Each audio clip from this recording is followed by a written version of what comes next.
सांगली शिवसेनेला घेऊन भाजप सत्ता स्थापन करेल. राष्ट्रवादी अजित पवार गटाचे स्वागत करू. पालकमंत्री चंद्रकांत पाटील.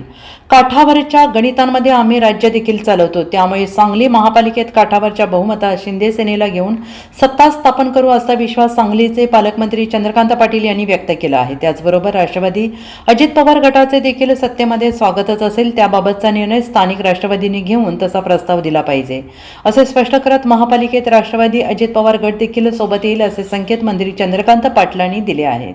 ते सांगलीमध्ये बोलत होते. 29 महानगरपालिकांच्या निवडणुका झाल्या. सुरुवातीपासून माननीय देवेंद्रजी राज्याचे मुख्यमंत्री महोदय हे मांडत होते की एक मालेगाव सोडलं तर बाकी सगळ्या ठिकाणी महायुतीचाच महापौर होईल आणि असे जे 25च्या आसपास महापौर महायुतीचे होतील त्यातले मेजर हे भाजपचे महापौर होतील आणि जवळ तसंच चित्र आज संपूर्ण महाराष्ट्रामध्ये आहे. पश्चिम महाराष्ट्रामध्ये रांगेनं तर पिंपरी, पुणे, सांगली, कोल्हापूर, इचलकरंजी BJPचीच मेजॉरिटी आहे, पण सहयोगी पक्ष विशेषतः कोल्हापुरात, इचलकरंजीत बरोबर असल्यामुळे सगळ्यांशी बोलून आम्ही निर्णय करू. इथे एक अनपेक्षित स्थिती निर्माण झाली की 39ला 50% होतं, एक ॲडिशनल लागतो 40वा महापौर होतो, अदरवाईज इक्वल होईल. टाय झाल्यामुळे टॉस होईल. तर एवढ्या मोठ्या पोझिशनला टाय होऊ देणं, टॉस होऊ देणं हे राजकारणात काही रिस्क घ्यायची नसते. त्यामुळे शिवसेनेच्या 2 नगरसेवकांच्या बरोबर येण्याच्या दृष्टीने बोलणं डायरेक्ट राज्याचे उपमुख्यमंत्री, माजी मुख्यमंत्री एकनाथजी शिंदेंशी चालू आहे आणि त्यांनी सकारात्मक प्रतिसाद दिला आहे. थोडा वेळ आहे अजून, कारण 22-23 तारखेला महापौरचं रिझर्वेशन घोषित होईल आणि 30 तारखेच्या आसपास नोटीस निघेल, ती पुढे 15 दिवसाची असते. त्यामुळे आम्ही यात लगेच घाई करत नको. जिल्हा परिषद निवडणुका लगेचच आल्या आणि फॉर्म भरण्याची लास्ट डेट 21 आहे.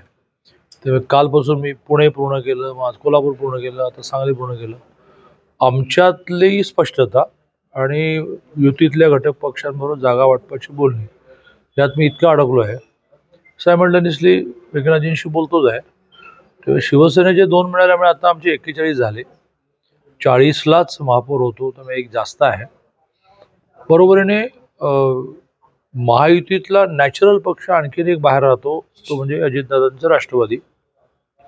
तर त्यांना बरोबर घेणं या विषयामध्ये मुळात लोकल राष्ट्रवादीच्या आलेल्या 16 जणांनी निर्णय करायला लागेल. तसं त्यांच्या श्रेष्ठींशी बोलावं लागेल. मग श्रेष्ठी आमच्या देवेंद्रजींशी बोलतील. ते बरोबर आले तर मग त्याचं स्वागतच आहे, कारण काठावरचं बहुमत हे विकासाला, आम्ही तर काठावरच्या गणितामध्ये राज्यही चालवतो. देवेंद्रजींसारखा माहीर राजकारणी त्या महाराष्ट्रात झाला नाही.